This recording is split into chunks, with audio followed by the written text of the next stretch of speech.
Izin Pak bertanya mengenai Turnitinnya itu kan tidak diperbolehkan untuk Turnitin di luar prodi. Hmm. Sedangkan kalau yang dari kampus itu maksimal pengerjaannya itu 3 hari. Dan kita kan masih ada kegiatan perkuliahan hingga hari Kamis. Jadi mungkin eh, selesainya itu estimasi selesainya itu kalau nggak Minggu ya hari Sabtunya gitu Pak. Jadi gimana ya Pak? Oke. Terkait dengan Turnitin, ada yang bisa menceritakan proses Turnitinnya yang kalian lakukan waktu UTS kemarin seperti apa? Izin Pak, Ya. yang waktu TS kemarin itu saya ngecek sendiri di Turnitinnya Pak. Ya, dalam artian apakah waktu cek itu ada tombol untuk submit atau sementara kita bisa ngecek dulu gitu? Jadi naskah final itu apakah memang bisa 2 tahap gitu loh? Maksudnya kita masukkan dulu, nah nanti hasil analisis ketahuan gitu, oh hasil Turnitinnya sekian. Nah, pada saat itu adalah sebagai apa ya, tolok ukur kita bahwa kita udah memenuhi syarat atau tidak gitu. Misalkan saja syaratnya adalah 20%, kita 30 gitu. Berarti oh itu belum memenuhi syarat sehingga kita tidak submit atau kirim gitu. Kita perbaiki dulu. Nanti setelah kita yakin kan tahu ya mana-mana bagian mana yang ternyata similarity-nya cukup besar gitu. Kita sesuaikan, kita hitung lagi dengan Turnitin. Nah, nanti ternyata oh udah turun dari 25% dan belum memenuhi syarat 20%, maka kita akan sesuaikan lagi bagian mana yang memerlukan penyesuaian. Sehingga nanti ketiga misalkan saja sudah 19% gitu. Apakah itu langsung di submit ataukah hanya kita bisa mengecek saja? Kalau misalkan ini Pak ya, di submit itu nggak bisa di ini lagi Pak, ditarik lagi itu nggak bisa. Tapi nanti setelah di submit itu kan keluar hasilnya Pak. Nah, itu udah keluar hasilnya, kita bisa resubmit lagi. Terus itu nggak di ini Pak, selama Turnitinnya itu no repository itu nggak disimpan di datanya Turnitin, jadinya mau disubmit berapa kali pun aman Pak. Oh gitu ya. Jadi selama itu apa tadi namanya? No repository. Iya. Jadi selama ini kalian nggak no repository kan? Saya kemarin no repo sih Pak. Jadi Oh ya sudah. Menurut saya itu aja sih khawatir kalau pada saat kita kirim itu sebagai repository maka dia akan tersimpan di database gitu ya. Jadi nanti pada saat kita submit akan ada similarity-nya. Berarti kan seperti itu kan kalau repository? Iya Pak. Ya. Berarti kemarin saya juga bilang sama Bu Intan ya, Bu, selama itu setahu saya, selama itu belum diklik submit, disimpan di database-nya Turnitin, saya rasa nggak masalah, Bu, mau berapa kali gitu kan. Kita mau untuk hanya mengecek saja gitu. Tapi kalau nanti udah tersimpan di database, ya kita cek lagi ya similarity-nya mungkin 100% karena hal yang sama gitu.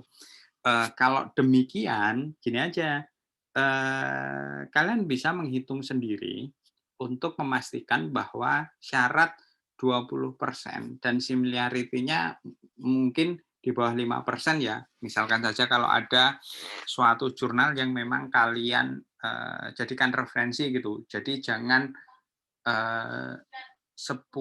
di atas 5% gitu. 5% dari jurnal itu maksud saya. Nah, terus kalian jangan klik repository, jadi statusnya adalah no repository gitu, sehingga tidak tersubmit ke database-nya Turnitin. Nah, kalau kalian sudah dalam batas aman, biarkanlah nanti dari pihak STAN yang akan memasukkan itu dalam database-nya Turnitin gitu. Jadi kalian sudah punya gambaran terkait dengan berapa skor Turnitinnya dan finalnya nanti biar PKN STAN gitu. Saya rasa tidak akan berubah selama itu kalian tidak akan ubah dan yang submit biar PKN STAN. Kalau seperti itu gimana? Jadi kayak kita cek sendiri dulu, tapi nanti di submit file yang sama itu disubmit ke PKN STAN untuk mereka yang submit gitu ya Pak? Iya. Submitnya kayaknya pada saat pengumpulan. Kemarin katanya dari yang manajemen aset itu apa namanya sekarang, prodi apa jurusan?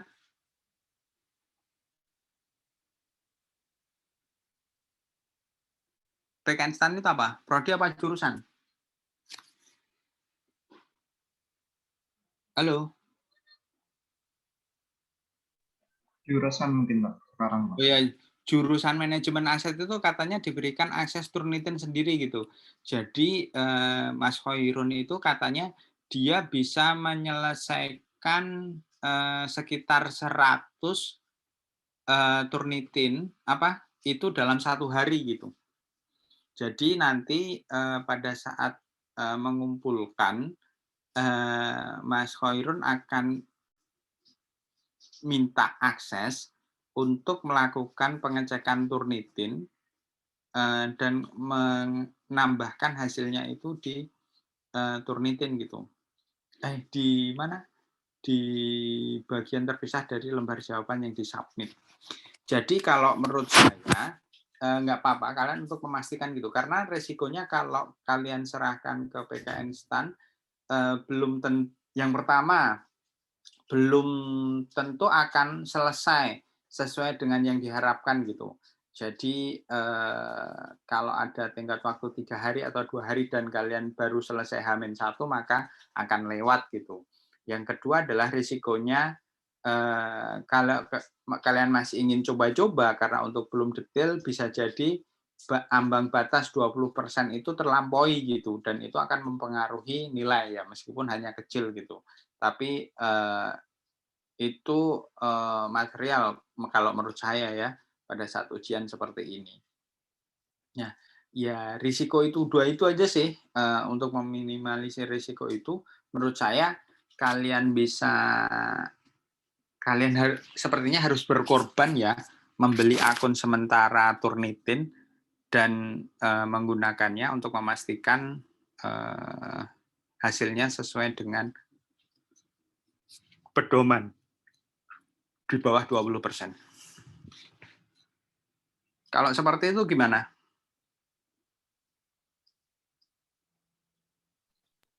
Bisa Pak. Jadi seperti UTS kemarin kalian jangan submit dulu biar nanti kalau yang ada submit dari PKN STAN.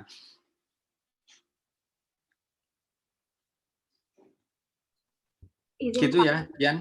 izin bertanya Pak. Ya. Jadi kalau misalkan kita kan hasil Turnitin ini di soal dilampirkan ya Pak? Ya. Nah itu berarti kalau misalkan kita udah cek sendiri, tapi dari pihak PKN STAN itu belum keluar hasilnya Pak. Nah itu kita lampirkan punya kita sendiri atau gimana Pak? Ya dilampirkan aja kayak kemarin aja nggak apa-apa. Nanti seharusnya kan sama kan ya apa yang kalian lakukan dengan yang dilakukan PKN STAN gitu. Masalahnya gini, kemarin itu ada yang nggak tahu. Ada aplikasi plagiarisme selain Turnitin tidak gitu. Jadi ada yang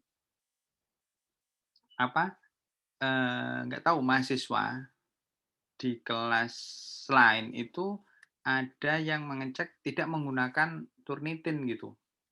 Dan itu untuk mengatasinya ya udah dari jurusan aja yang akan melakukan gitu. Itu sih sebabnya kenapa Turnitinnya harus dari PK Instan. Kalau kalian screenshot-nya kalian tambahkan nggak masalah, tapi ditambahkan sih sebenarnya nggak masalah ya. Tapi kalau nggak ditambahkan nanti ya risikonya itu tadi, apakah nanti memang di bawah 20% atau tidak. Itu aja sih. Kalau kalian seperti UTS kemarin keberatan nggak? Tidak, Pak. Tidak, Pak. Tapi izin bertanya lagi, Pak. Ya. Itu berarti kalau kita menyerahkan di STAN itu kemungkinan nggak kayak peraturan di per 9 itu, Pak? Di situ tulisnya H-4 atau beberapa hari gitu, Pak. Tapi kan belum terkejar ya, Pak, kalau kita ngirimnya ke STAN-nya. Iya, masalahnya kan batas pengumpulan ujian kan berbeda ya. Iya, Pak. Tapi soalnya diatur nggak H-4 sebelum pengumpulan gitu? Kalau di soalnya belum ada, Pak. Tapi Oh iya, ya udah nggak apa-apa. Kalau di mungkin per itu kan memang untuk ini ya, untuk karya tulis atau skripsi ya. iya, Pak. Kalau di soalnya batas akhir misalkan saja seminggu lagi itu tanggal berapa ya? Tanggal berapa? Sekarang 25 tambah tanggal 1 misalkan saja. Ya sudah, paling lambat jam komputer tanggal 1 itu aja. Kalau saya sih demikian. Baik, Pak. Terima kasih, Pak. Oke, yang lain silahkan. Izin bertanya lagi, Pak. Ya, Dian.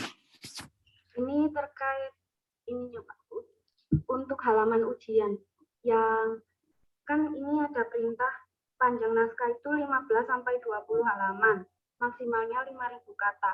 Nah, itu sudah mencakup dari cover sampai daftar isi atau hanya isi aja, Pak? Isi aja. Baik, Isi Pak. aja ya. Dari pendahuluan sampai isi itu udah daftar dari isi, dari pendahuluan, latar belakang, bab 1 lah, sampai ke daftar pustaka, daftar referensi. Itu yang menggunakan angka apa kemarin? Latin ya, atau angka Latin ya, 1, 2, 3, 4, 5, 6, 7 sampai 20 misalkan saja demikian. Nah, sedangkan yang pendahuluan pendahuluan itu yang wajib sebenarnya adalah judul terus daftar isi, itu sebenarnya hal yang wajib gitu. Judul, daftar isi, terus daftar lampiran, daftar gambar, itu jadikan satu, daftar tabel, daftar gambar, lampiran kalau mau jadikan satu, karena memang mungkin cuma hanya 1, 2 gitu ya. Nah, sedangkan itu adalah yang wajib ada gitu, judul, daftar isi, daftar tabel, gambar, daftar lampiran. Nah, yang lainnya kalau kalian mau tambahkan silahkan gitu, tapi itu nggak wajib. Nah, jadi pendahuluan hanya 3 hal itu yang wajib, mandatory ada. Yang selanjutnya ke bagian isi. Nah, isi itu mulai bab 1, bab 2, bab 3, bab 4, kalau kalian membagikan dari bab 4. Jadi pendahuluan terkait dengan latar belakang, kenapa kalian harus mengambil itu, terus pertanyaannya daftar rumusan masalahnya apa, dan metodenya itu seperti apa. Yang kedua terkait dengan teori ataupun data, di situ kalian tambahkan teori apa yang digunakan, dari referensi, penulisannya menggunakan apa, kemudian sebentar saya ambil charger laptop dulu.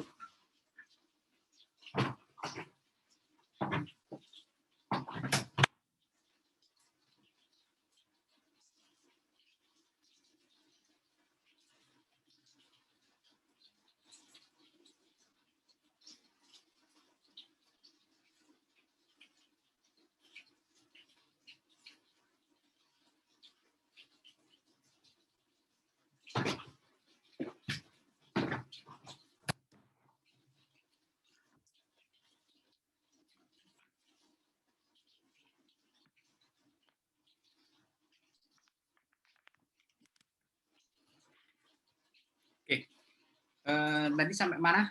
Lupa. Oh iya, daftar apa? Isi, bagian dari isi pendahuluan, bagian bab kedua terkait dengan teori, itu bisa menggunakan referensi, bisa menggunakan apa? Ketentuan peraturan perundang-undangan di Indonesia. Terus kalian tambahkan objek yang kalian analisis itu datanya di bab 2 gitu. Sesuai pedoman kalau nggak salah demikian ya, diuraikan. Yang ketiga, pembahasan itu adalah menyandingkan kalian menganalisis dari referensi teori dengan data. Jadi data itu nanti kalian pasti akan sebutkan referensinya, sumber laporan keuangan tadi misalkan saja Semen Indonesia 2020 gitu. Nah, itu yang kalian quote penulisannya di bab 2. Sedangkan bab 3 itu adalah bahasa kalian sendiri gitu. Kalian mau menyampaikan apa, hasil analisisnya apa di bab 3. Nah, bab 4 simpulan dan atau saran kalau ada, itu kalian akan meresumekan dari bab 1 hingga bab 4. Rumusan masalah tadi, jawabannya seperti apa, dan rekomendasi kalian selanjutnya seperti apa. Nah, dalam bab 3, kalian bisa tambahkan gitu, setelah hasil analisis ditemukan, apa yang seharusnya dilakukan gitu kan. Itu menjadi salah satu poin juga bagi penulisan tugas ini. Kira-kira demikian. Nah, selanjutnya setelah saran simpulan bab penutup, itu daftar referensi. Nah, penulisannya daftar referensinya seperti apa, sudah ada petunjuknya, tinggal kalian cantumkan. Nomornya itu ngikut aja dari kalau nanti udah 15, ya 16, 17. Seperti itu.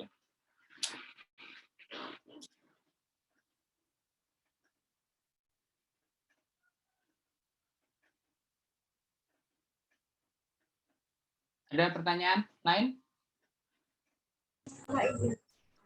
Ya, Bubi.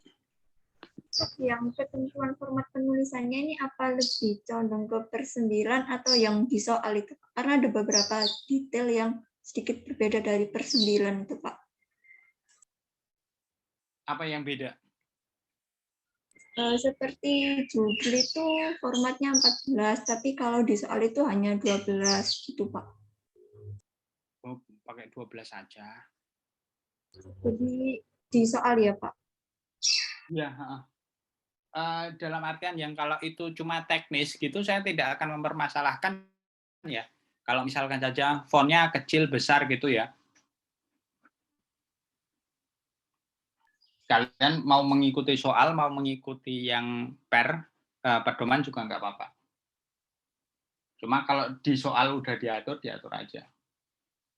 Digunakan itu aja maksud saya. Sorry.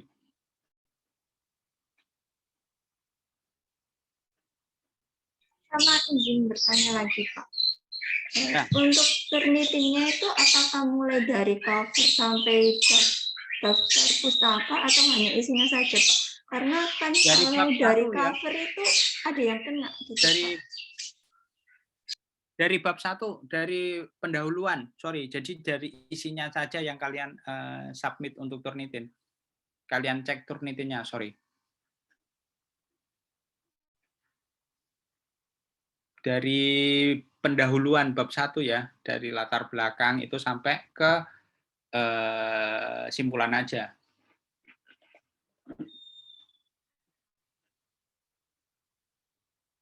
Jelas, Pubi? Ya, jelas, Pak. Oke. Yang lain, silahkan.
Yang lain, bila ada pertanyaan?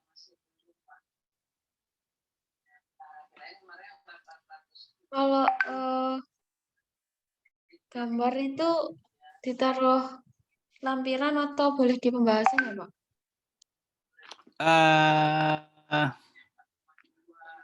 Kalau itu hasil olahan,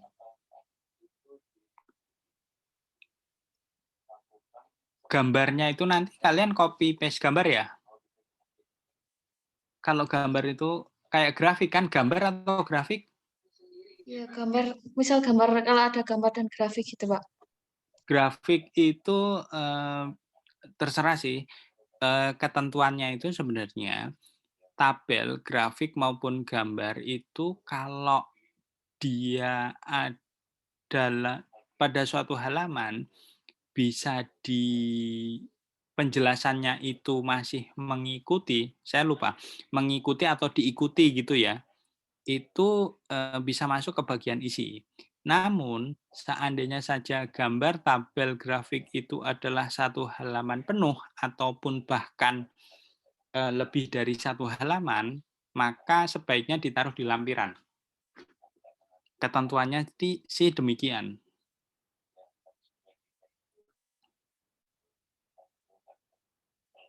Jadi kalau bila mau naruh gambar, misal saja gambar grafik itu sepertiga, ya taruh aja di bagian isi nggak apa-apa. Ya kalau sampai 3/4 halaman, jadi aturannya itu jangan tabel itu terpotong atau gambar itu terpotong, kira-kira demikian. Dan penjelasan atas grafik itu ada mengikuti dari gambar yang disajikan. Berarti misal kalau kita ngambil data, potongan data dari laporan perusahaan itu enggak apa-apa, Pak? Ditaruh di Ya, oke. Kalau kalian mengambil data laporan itu, kalau saya prefer kalian olah kembali gitu. Jadi misalkan saja kalian data laporan ke tahunan. Nah, kalian jangan potong terus kalian masukkan, tapi kalian ketik kembali, dibikin tabel baru, nanti sumbernya disebutkan PT, bila dapat PT apa, misalkan saja PT Angkasa Pura, ya kasih tahun 2020 diolah kembali, keterangannya di bawah tabel demikian. Jadi kalian itu lebih bagus daripada kalian print screen laporan tahunan. Ya seperti itu kemarin ya, beberapa langsung di copy paste datanya seperti itu. Tapi kalian ketik kembali, itu sih saran saya gitu. Baik, Pak. Makasih, Pak. Oke, yang lain?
Pak.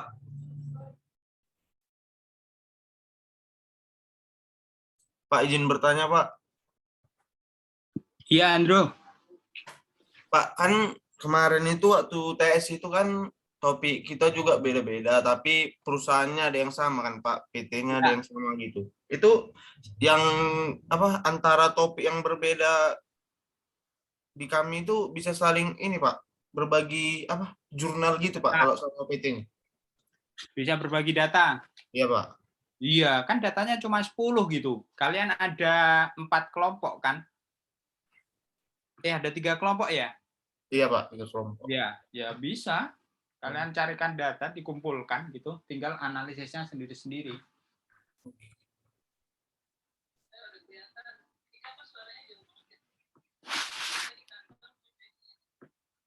Jadi sharing data nggak masalah ya, karena itu nanti masuk ke bab 2 gitu. Tinggal kalian bagaimana menuangkannya gitu kan, itu sendiri-sendiri aja. Kalian bikin database, oh ini datanya ini dapat ini gitu. Silahkan kalian nanti analisis sendiri-sendiri.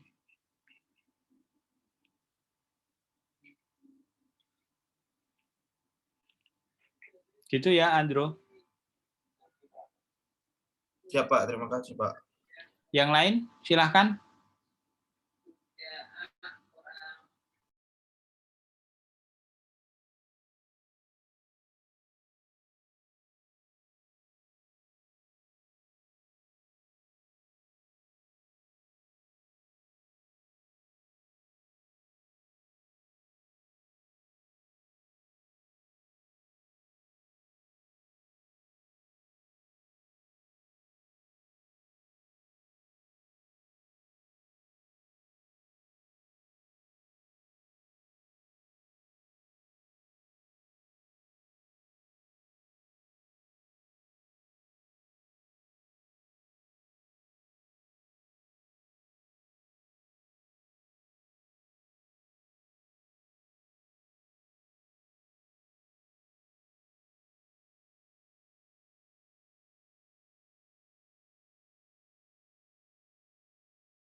Izin bertanya, Pak. Silakan, Novitra. Untuk itu, Pak, kan ini saya dapat topik tentang itu manajemen resiko. Nah, itu kan pasti ya ada menggunakan itu, Pak, laporan keuangannya. Nah, itu untuk tahun laporan keuangannya itu maksimal berapa tahun ya, Pak? Dan juga kan ini di tahun 2021 ini kan agak itu ya laporan keuangannya agak susah itu, Pak. Setelah dikeluarkan gitu, Pak. Maksudnya belum ada info. Sorry. Agak putus-putus ya Novitra suaranya. Kalau saya memberikan respon tidak kurang tepat, nanti mohon dikoreksi gitu. Yang pertama, kalau perusahaan terbuka, kalian bisa dapat laporan keuangan sampai semester semester 1, triwulan kedua 2020. Itu kalian bisa gunakan. Tapi kalau itu perusahaan yang tertutup, misalkan saja Angkasa Pura, bisa jadi kalian baru dapat laporan keuangan audited 2020 gitu. Nah, kalian cari aja kalau mau data historis minimal 3 tahun ke belakang. Jadi 2020, 2019, 2018. Minimal itu. Tapi kalau kalian mau lebih 5 tahun juga boleh. Itu satu. Terus kalau kalian dapat data RKAP-nya perusahaan, itu akan lebih bagus gitu. Rencana kerja dan anggaran perusahaan yang berbicara di tahun 2021 gitu. Itu akan lebih bagus. Kalian bisa masukkan. Dan kalau kalian dapat RJP-nya perusahaan, itu akan lebih bagus lagi. RJP misalkan saja 2019-2023 gitu. Nah, di situ pasti akan ada target-target laporan keuangan untuk 2022 dan 2023. Kalian tambahkan, itu akan lebih bagus lagi. Termasuk juga nanti penjelasan terkait dengan risikonya. Itu Novitra. Baik, Pak. Terima kasih, Pak. Terima kasih ya. Yang lainnya juga sama.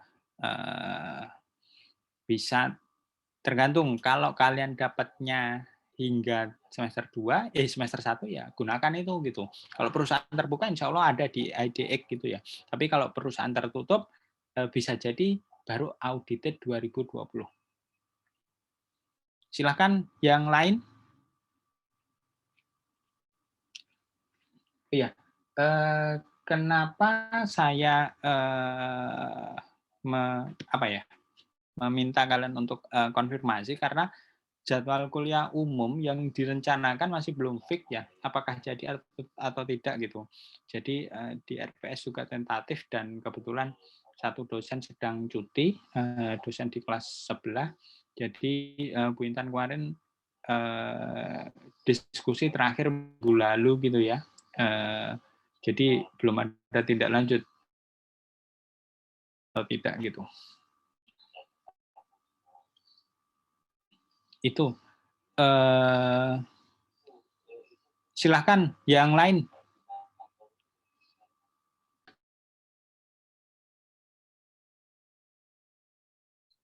Pak, izin mengkonfirmasi, Pak.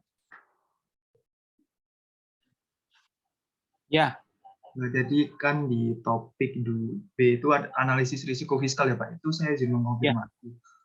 Kan tidak sebagaimana yang dikatakan Bapak, kan itu misalnya itu terjadinya di kayak pemberian subsidi, PMN, dan seterusnya ya, Pak ya. Nah, itu misalnya salah satu perusahaan ini itu bahkan nggak dikasih PMN dan subsidi dan seterusnya, itu kira-kira isu yang diangkat itu akan apa ya, Pak? Soalnya kalau PNBP dan pajak itu, oh baik Pak. Iya.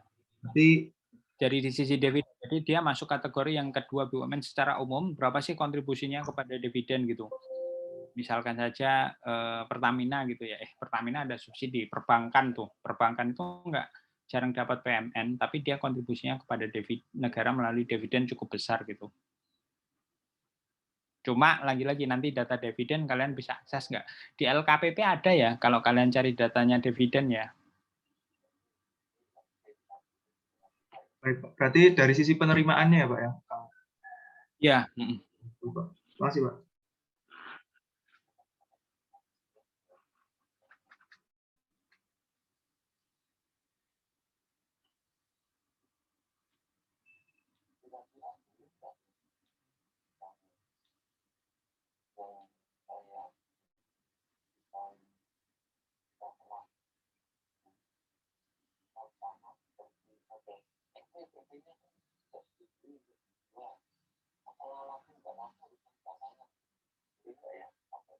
Boleh izin tanya Pak?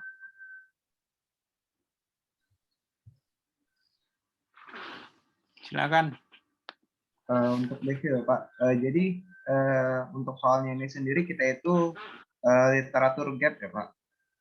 Nah, di mana itu juga kita terdapat diminta beberapa referensi itu dari dalam negeri dan luar negeri. Mungkin bisa diulangi ya Pak, maksud literatur gap dan contohnya itu bagaimana Pak? Mungkin biar memperjelas saja sih Pak. Terima kasih Pak.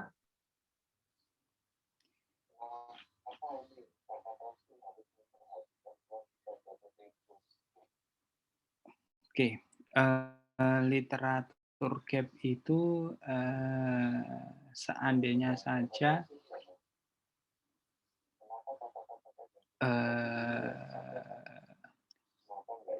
dalam analisis tersebut, literatur gap itu seringkali ditemukan pada saat kalian baca saran atau rekomendasi dari sebuah tulisan gitu, disertasi, minimal tesis atau disertasi itu pasti ada gitu, bahwa penelitian ini hanya difokuskan pada satu perusahaan. Seharusnya akan lebih baik seandainya saja ada perusahaan pembanding. Nah, itu literatur gap-nya di situ gitu. Jadi dia sudah menganalisis satu perusahaan, namun akan lebih baik pada beberapa perusahaan atau jangka waktu karena keterbatasan baru menggunakan satu periode atau 2 periode laporan tahunan keuangan. Dia direkomendasikan untuk memastikan apakah hal-hal itu berpengaruh pada laporan keuangan, kiranya ada laporan keuangan dalam periode yang lebih panjang. Itu menurut saya terkait dengan secara sederhana terkait dengan literatur gap. Jadi kalian cari referensi terkait dengan tesis ataupun disertasi. Nah, biasanya di situ ada.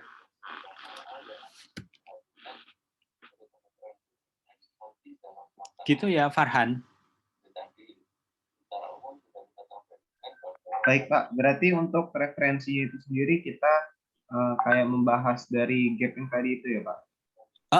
Jadi kalau dulu saya diajarin oleh dosen gitu ya, kalau kalian bingung mau nulis apa, cari aja tulisan di tesis ataupun disertasi dan kalian lihat rekomendasinya, apakah ada saran untuk tulisan ke depan. Kalau memang ada, kalian cek itu udah pernah dilakukan penelitian atau tidak. Kalau belum, ya itu jadikan topik. Bagus itu. Karena dasarnya ada ini udah tulisan dari tesis ataupun disertasi yang perlu dilakukan penelitian lebih lanjut. Gitu. Nah, itu literatur gap. Nah, sedangkan referensinya, apa yang ditulis oleh penulis tersebut, kalian bisa quote sebagian untuk mendukung tulisan yang akan kalian lakukan. Baik Pak, jelas Pak. Terima kasih banyak Pak. Terima kasih, Farhan. Yang lain silahkan, saya sambil double ya.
Yang lain?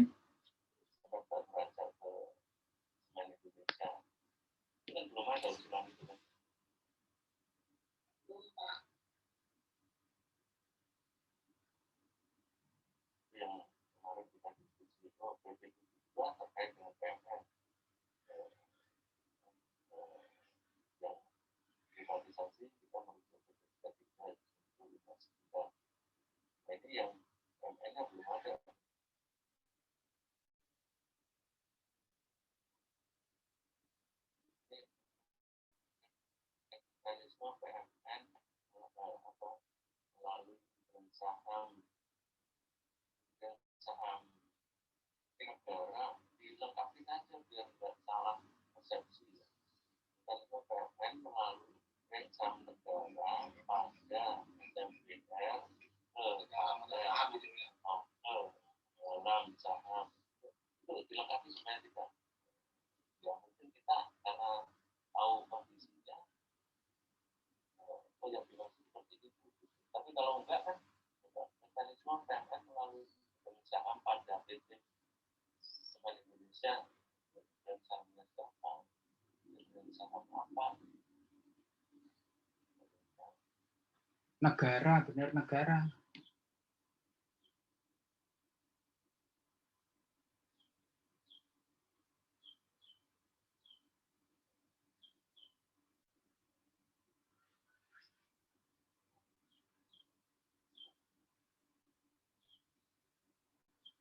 pada PT SMPR ke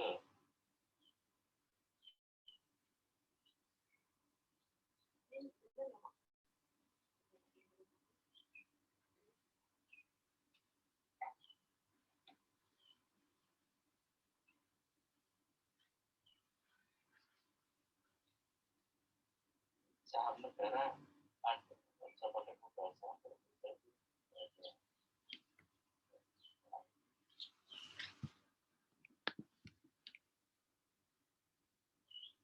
Yang lain selain Farhan?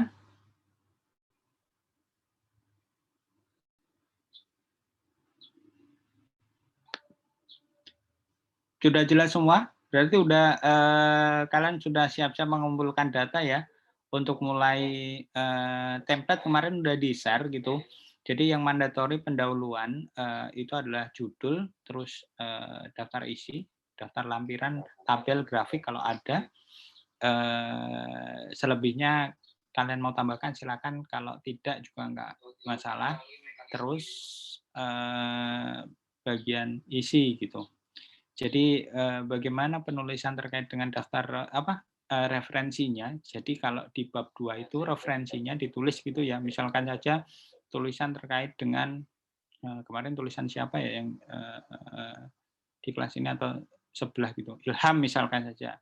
Ilham 2020 pernah menulis terus kalian quote gitu. Ya tulis saja pernyataan Ilham itu apa, terus kalian kutipan langsung ataupun tidak langsung gitu. Kalau kutipan langsung itu apa yang ditulis Ilham itu kalian ambil mentah-mentah. Sedangkan kalau kutipan tidak langsung ya kalian Ilham itu adalah kalian parafrasekan sehingga tidak mengubah makna, terus kalian tambahkan gitu. Bisa di awal atau di akhir. Ilham 2000 dalam kurung Ilham 2021 itu kalau di akhir. Tapi kalau di depan ya tulis dulu Ilham dalam kurung 2021 berpendapat terkait dengan risiko pada badan usaha perlu dimitigasi dengan apa-apa. Nah, kira-kira itu. Jadi referensinya bisa di depan atau di belakang. Jadi tidak nah, sedangkan tulisan Ilham itu seperti apa, itu nanti yang akan kalian nyatakan, kalian suratkan dalam daftar referensi. Judulnya apa, kapan,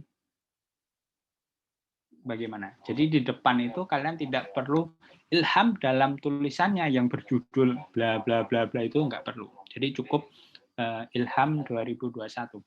Sesingkat itu ya terkait dengan referensi.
Yang lain?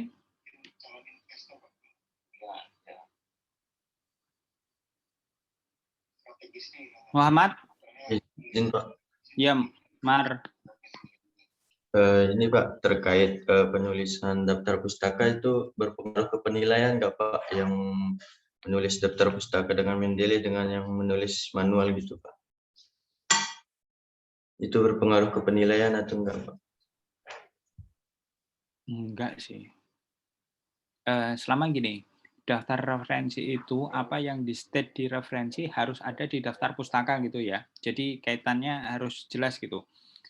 Dan juga kalau kalian menulis di daftar pustaka harusnya ada di referensi di bab 2. Itu sih poinnya. Jadi jangan di referensi ada, di daftar pustaka nggak ada.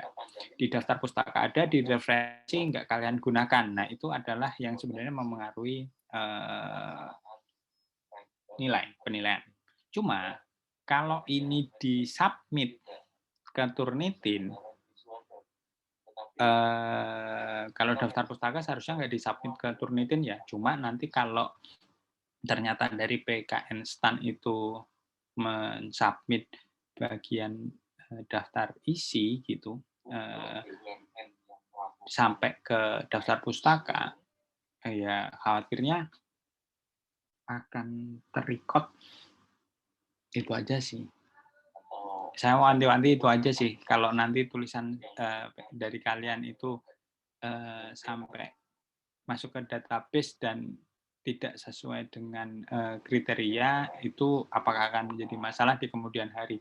Itu aja sih concern saya. Tapi kalau dari sisi penilaian nggak akan mempengaruhi.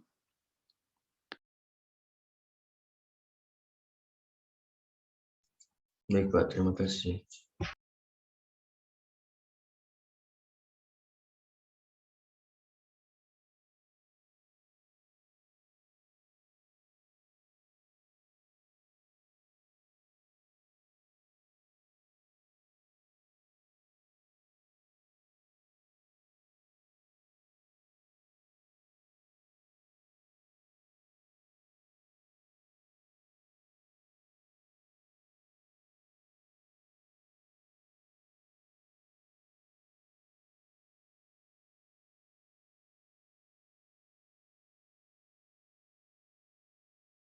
Oke, yang lain?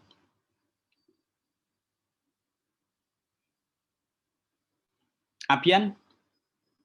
Dari tadi memperhatikan cuma belum bertanya, jelas? Masih baca materi, Pak. Materi apa? Corporate failure. Oke. Temuan 89. Oh iya, karena dapat bagian itu ya. Nah, itu corporate failure Ya. itu juga hati-hati gitu. Mungkin ada banyak kasus terkait dengan corporate failure, cuma sayangnya nggak ada objeknya gitu. Kayak asuransi itu kan nggak masuk kan ya.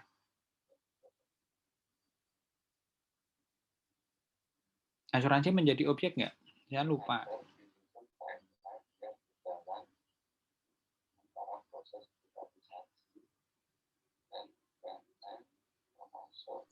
Nggak ada, Pak, di soal ujian.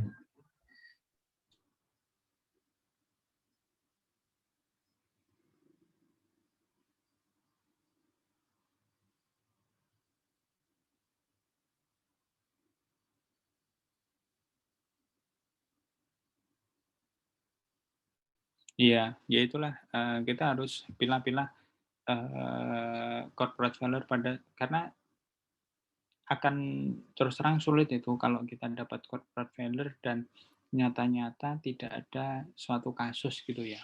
Mohon izin Pak, menginfo sedikit dari BPPP menginformasikan yang hadir kemungkinan Pak Direkturnya Pak. Ya nggak apa-apa, mau BPKP sih nggak apa-apa kan?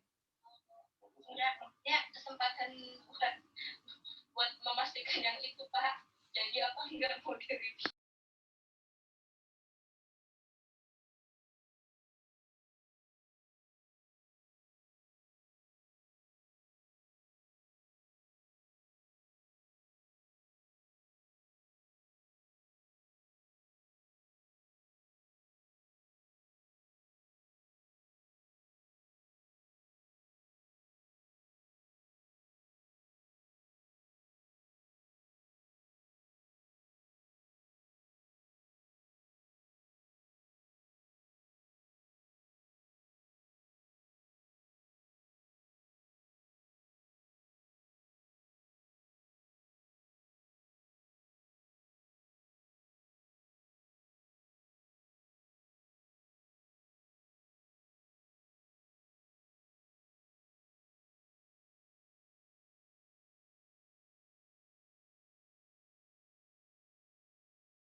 Yang lain?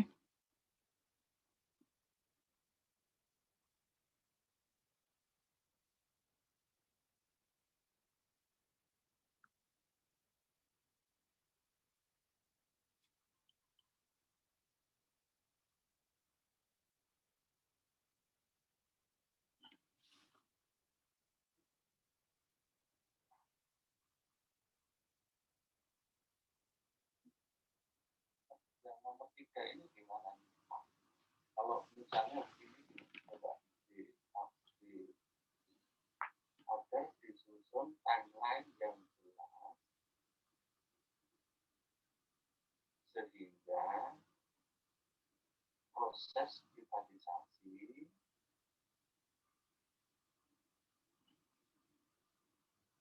enggak biarin aja, enggak usah biar ada pandemi. Agar disusun timeline yang jelas sehingga proses privatisasi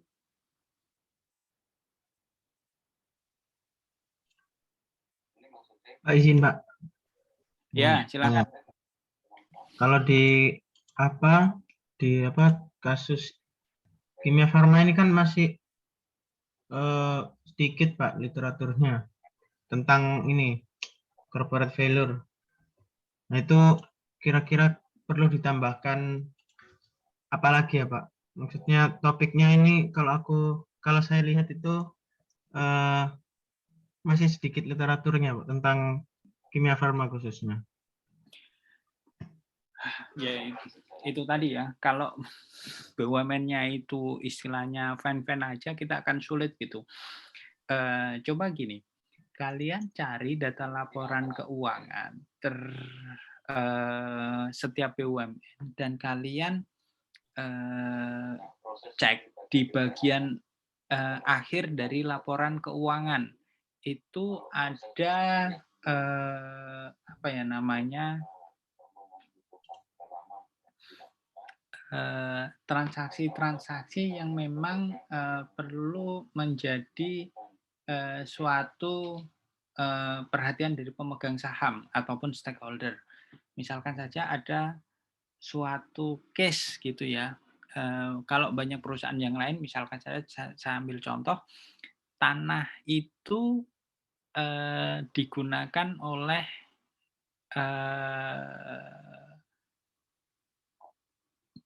tanahnya BMN atau BMD, namun ada bangunan. Jadi ada sengketa di situ.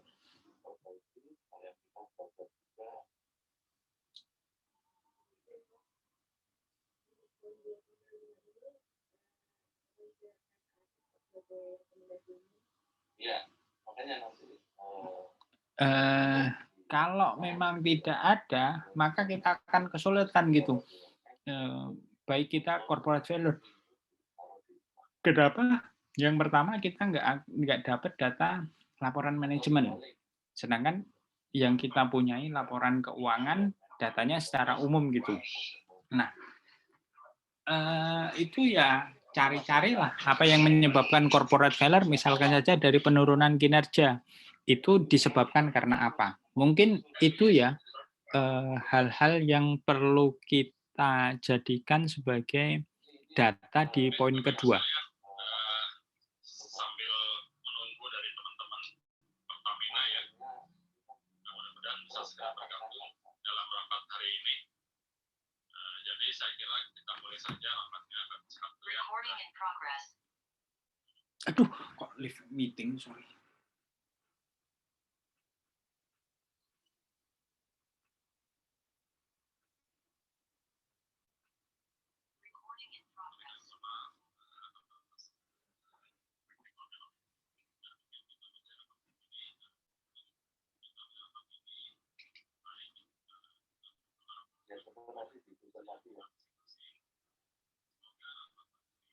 silakan teman-teman. Oh, yang SDP belum ya? SDP dimasukkan sekalian.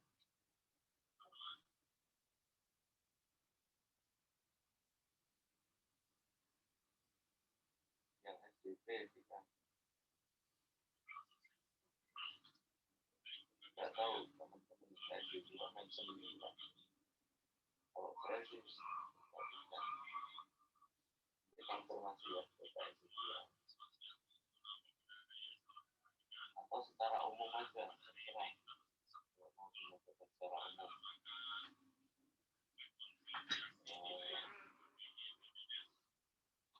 Untuk BUMN yang diprivatisasi yang melaksanakan PSO-nya nanti ditandatangi juga ya. Aja memperhatikan ketentuan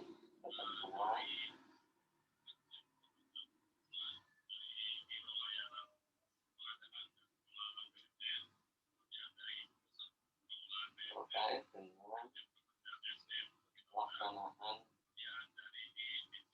masuk itu aja yang masalahnya pelaksanaan PSO dan ketentuan pasal 7, pasal 8 dan pasal 9 PC juga atau nanti di luar.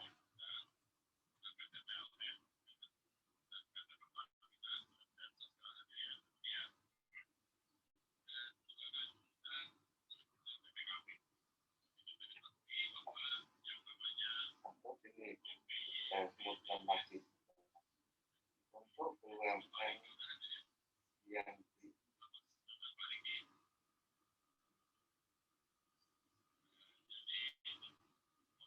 untuk BUMN yang melaksanakan PSO privatisasi.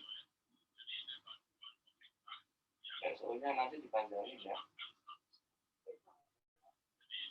agar memperhatikan ketentuan terkait dengan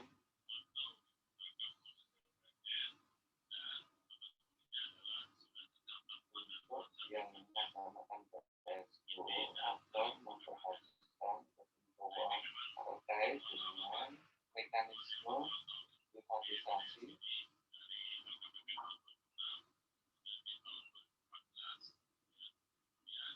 bagi BUMN yang silakan yang melaksanakan PSO. Oke, ada lagi? Jadi kalau memang datanya tidak ada, sementara itu pendapat saya. Namun ada seandainya saja yang lain bisa menemukan, mungkin sharing data juga nggak masalah. Tapi concern saya meskipun datanya ada gitu, apakah kita bisa menganalisis corporate value gitu? Nah, ya kita harus definisikan dari corporate value itu kan ada beberapa, nggak harus semuanya, jadi hanya sebagian saja mungkin bisa. Nah itu nanti yang menjadi analisis kita, financial distress kah atau apa gitu ya Abian. Ya Pak, terima kasih. Oke, yang lain? Abian udah, Bila udah, Ilham udah, Dika udah. Siapa lagi nih?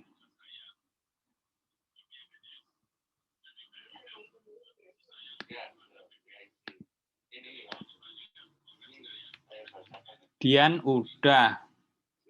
Novitra udah. Firdaus?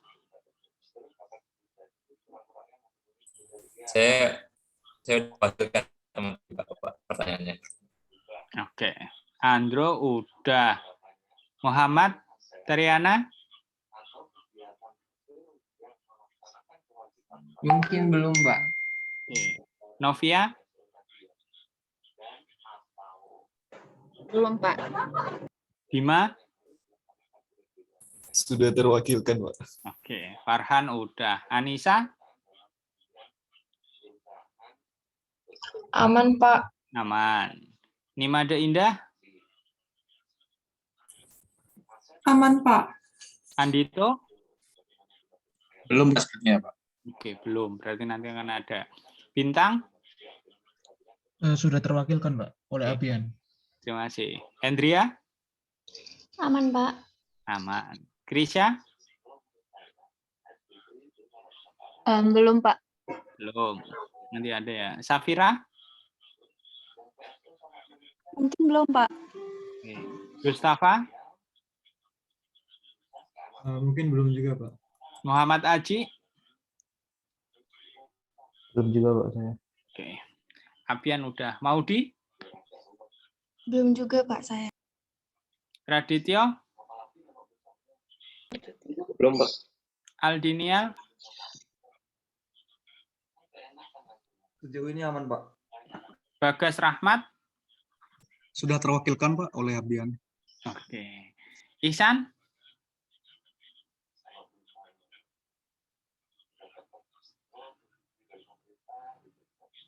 Ihsan lagi cari pertanyaan ini kayaknya. Firsta, Aman. aman. Ali, Sudah terwakilkan sama Andro tadi, Pak. oke. Tasya, Sudah terwakilkan, Pak. oke. Alhamdulillah semuanya sudah terwakilkan. Ada yang belum tadi. Terakhir saya konfirmasi kembali.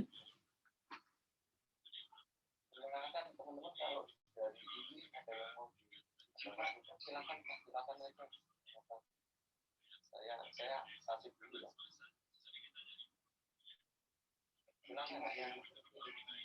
Yang Indonesia yang efektif dapat sedikit mekanisme penambahan PMN.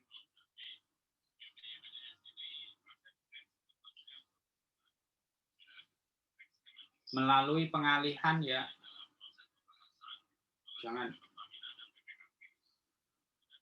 Nanti Indrang itu bahasa Indonesia pengalihan saham.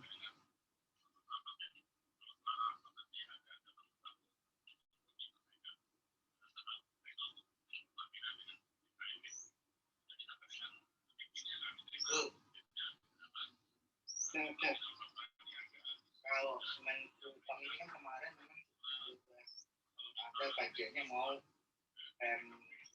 NTT ya.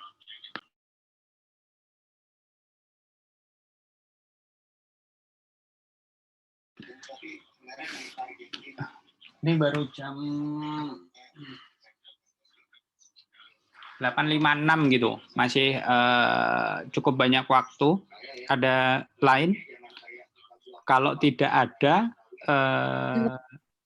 Tasya, ya. Izin Pak. Silahkan.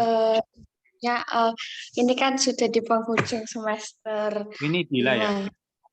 Iya Pak. Mungkin saya mewakili teman-teman kelas 501 yang mengucapkan terima kasih ke Pak Hendro karena sudah memberikan ilmu selama 1 semester ini. Dan semoga Pak Hendro, keluarga di rumah dan teman-teman semua selalu diberi kesehatan dan dilancarkan segala urusannya. Dan semoga kita bisa wisuda bareng tahun 2022. Amin. Amin. Dan sebelum menutup kelas ini, teman-teman bisa on cam dulu ya untuk foto-foto. Kok foto-foto lagi kan udah saya bilangin kan. Bila kemarin mahasiswa saya bukan ya? Iya, Pak. Jangan percobaan yang kedua, sama aja itu. Iya, Pak. Terima kasih ya rekan-rekan semuanya. Saya mengucapkan mohon maaf kalau seandainya saja selama 1 semester ini masih banyak kekurangannya gitu. Banyak hal yang memang saya sepertinya tidak maksimal gitu, dari jadwal yang tiba-tiba cancel, geser, terus kemudian beberapa materi yang mungkin tidak dipersiapkan dengan baik. Ya itu salah satu kelemahan saya gitu terkait dengan hal tersebut. Terus yang kedua, hal-hal yang apa saya sampaikan ini ya mungkin beberapa informasi yang mungkin di luar sana adalah terbatas ya. Ini saya sampaikan hanya untuk di sesi perkuliahan ini saja gitu. Ya untuk pembelajaran ya hal-hal hal-hal terkait dengan akademisi menurut saya kita ungkapkan, kita bahas nggak masalah gitu. Namun dalam hal pekerjaan itu sesuatu yang berbeda gitu. Itu yang kedua. Yang ketiga, apa yang menurut kalian baik, kalian bisa ambil, dan menurut kalian yang ternyata tidak baik, ya kalian jangan ikuti gitu ya. Sikap saya yang mungkin seringkali off cam, terus seenaknya mengajar, ya kalau seandainya saja kalian nanti jadi pengajar, ya jangan kira-kira itu sebagai pembelajaran yang tidak perlu kalian contoh gitu ya. Ambil saja yang baik-baik saja, sedangkan yang jelek kalian tinggalkan gitu. Kalian punya prinsip, ya tetap kalian pegang dan kalian laksanakan. Terus selanjutnya keempat, KND ini sebenarnya adalah mata pelajaran spesifik, meskipun dalam tataran pekerjaan tidak selamanya kalian akan menggunakannya. Kalaupun kalian di Kementerian Keuangan yang berinteraksi dengan KND, mungkin terbatas unitnya. Nggak semua akan berurusan secara langsung gitu. Karena ini adalah bagian dari eksternal terkait dengan pengelolaan keuangan negara. Jadi pengelolaannya berbeda dari mekanisme APBN, regulasinya pun juga berbeda. Nah, kalau kalian alhamdulillah dapat instansi pemerintah daerah gitu ya, bila jadi pegawai Pemprov Jawa Timur gitu kan, alhamdulillah gitu, dekat dari Jombang. Ya, kalian mungkin bilang aja apa yang kalian pelajari. Saya terkait dengan aset dan investasi, Pak. Jadi bisa saja kalian dimasukkan ke bagian pengelolaan BUMD gitu. Nah, sedikit banyak itu akan bisa kalian terapkan. Apa-apa yang kalian pelajari, ini regulasi dengan BUMN, ini regulasi dengan BUMD. Meskipun berbeda, namun dari sisi pengelolaan secara korporasi ataupun business judgment rule-nya itu sama, karena entitas usaha yang berbentuk perseroan terbatas sebagaimana diatur dalam Undang-Undang 40 tahun 2007. Jadi saya harap ini kalian bisa sebagai baseline, standar dasar dalam kalian berkiprah dalam dunia kerja ke depan. Ya. Terakhir, saya doakan semoga kalian senantiasa sehat selalu, masuk bersama-sama, lulus juga bersama-sama, jangan ada yang tertinggal kembali gitu. Masalah nanti penempatan masih lama ya, karena masih ada beberapa semester lagi, 1 semester lagi. Kalian dengan tugas akhir kalian, saya pesan kalau untuk tugas akhir, yang penting datanya dulu. Masalah teori bisa dicari gitu. Tapi kalau data nggak ada, kalian nggak bisa cari gitu. Untuk data yang memang dari instansi, koordinasikan dulu dengan PSI-nya. Jadi kalau tembus gitu ya, misalkan saja kalau kalian KND kalian kenalnya Hendro, komunikasi dulu dengan Hendro. Ada nggak gitu? Kalau ada, barulah formalitas surat itu disampaikan. Jadi jangan kalian nunggu surat dulu, baru nanti kalian komunikasi gitu. Kalian akan kesulitan. Nah, terakhir, sehat selalu dan jaga kesehatan, terus semoga kita bisa bertemu secara fisik di lain waktu. Itu saja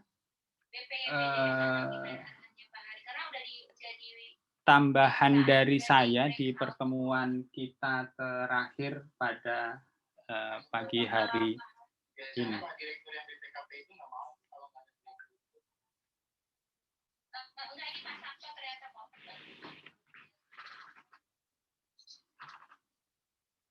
Aku nunggu arahnya Kak Hari gimana ya?